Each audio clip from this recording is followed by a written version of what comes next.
ay rated SPG. Striktong patnubay at gabay ng magulang ang kailangan. Maaaring may masiselang tema, lengguwahe, karahasan, sexual, horror o droga na hindi angkop sa mga bata. Parang nanalo nga sa loto ang grupo ni Jacinto matapos nga nilang makuha itong si Victor Zafra.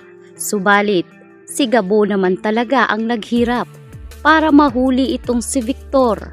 Ganun pa man ay nagyayabang pa rin itong si Sebastian na sila umano ang nakahuli sa notorious na sindikato na si Victor Zafra. Ngunit may malaking kasalanan nga itong si Seb dahil sa kanya ay nasunog ang kanilang operasyon. Mabuti na lamang at naroroon nga raw ang lalaking humahabol din sa mga Zafra kung kaya naman mas mapabilis ang kanilang paghuli kay Victor. Detain si Victor sa kulungan na siya naman ngayong ginagawa ng paraan ng ama nito. Tinawagan nga nila itong si Ricardo, ang dating general na namumuno sa naturang presinto. Inamin ngayon ng ama ni Victor na nahuli ang kanyang mga anak.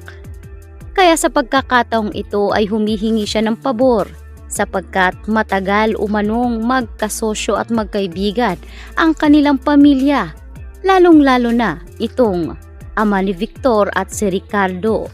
Baka ito pa nga raw ang maging problema ng kanilang pamilya. Kaya naman itong si Ricardo ay naiinis na naman at nag-aalburuto sa kanyang anak na si Sam. Samantalang, tumakbo na lamang itong si Gabo pabalik sa grupo. Sabay sabi na pera na, naging bato pa. Dahil hindi niya nga nakuha itong si Victor sapagkat meron nga raw ibang humahabol dito. Mga pulis rin na kasamahan nila sa loob ng Jade Imperial. Kaya nang bumalik sila kay Tatang. Inamin ngayon ni Tatang dito kay Gabo na alam na nila ang magaganap. Sinabi pa ni Tatang na mabuti na lamang at hindi siya pumusta dahil siguradong talo siya.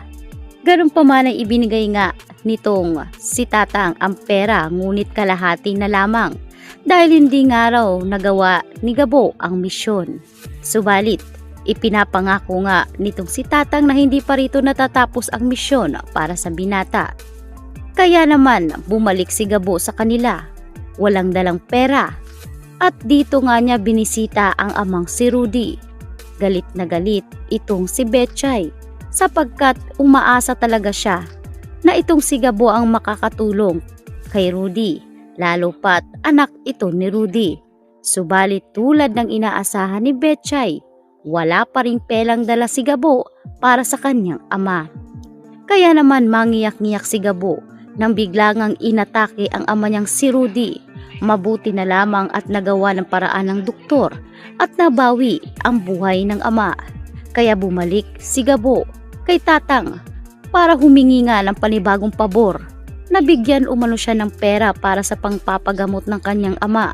Matindi ang pangangailangan ng binata, lalo't nakita ni Gabo kung paano nga ang sitwasyon ni Rudy ngayon at hindi niya kakayanin na mawala ang ama sa buhay niya.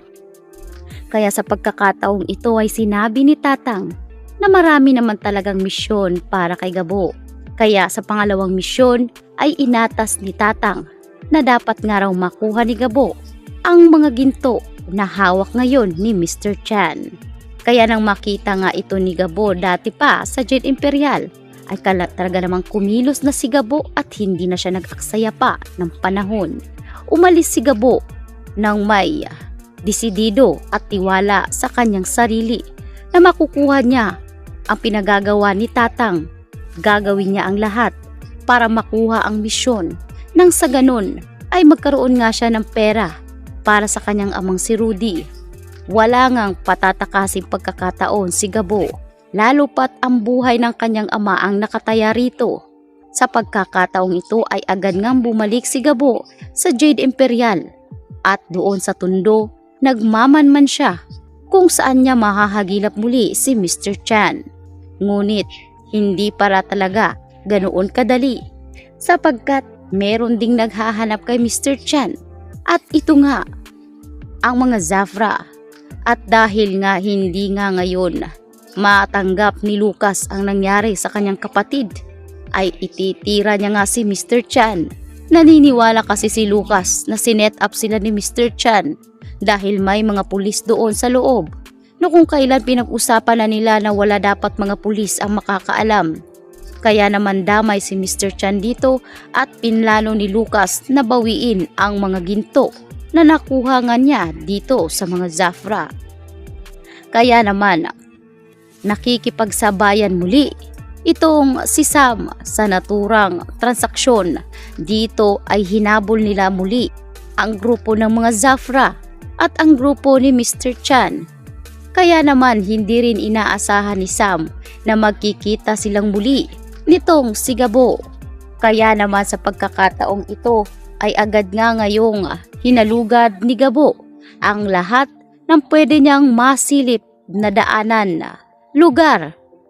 At nakita nga ni Gabo ang kanyang hinahanap. Agad nga ngayong kinuha ni Gabo ang isang attache case na naglalaman ng mga gold bar at agad niya itong dinala. Ngunit hindi rin ganoon kadali para makatakas sapagkat dalawang grupo nga ang kailangan niyang iwasan. Ang grupo nga ng NCIA na kinabibilangan ni Sam Jacinto at ang grupo nga ng mga Zafra na kinabibilangan ng mga malalaking sindikato. Kaya naman todo ngayon tago itong si Gabo at ayaw niya ngang makita pa siya dahil ang kagustuhan niya talaga ay makuha lamang ang gold bar para maibalik ito kay Tatang. Kaya dali-dali na rin siyang umuwi at ang grupo nga ni Sam at ang grupo ng mga Zafra ay wala ngang nakitang gold bar dahil kasalukuyan ng hawak ito ni Gabo at dadalhin niya na ito kay Tatang. Kaya sa pagkakataong ito ay doon na nga binigay ni Tatang ang 100,000 pera. Ngunit anya pa ni Gabo na napakadelikado ng pinagagawa ni Tatang. Ngunit bakit 100,000 lamang ang ibibigay sa kanya? Ganyong malaking halaga ang kanyang dinala dito kay Tatang. Baka hindi pa nga naka 1/4 ang mga ito sa ginawa nga ni Gabo. Kaya naman sinabi nitong si Tatang na ibibigay niya ang 1 gold bar kapalit ng susunod na misyon. Yun ay kung magagawa nga ni Gabo. Kaya sa pagkakataong ito ay bumalik si Gabo sa ospital at ibinigay nga kay Betchay ang isang sobrang naglalaman ng perang maintatawid nga sa buhay ni Mang Rudy. Hindi makapaniwala si Betchay maging ang kapatid ni Rudy dahil sa perang iniuwi ni Gabo. Tanong ni Betchay, ano nga ba raw ang ginawa ni Gabo at paano niya nakuha ang ganoon kalaking pera na gayong alam ni Betchay na mahirap kitain kahit pa kayurin mo sa trabaho.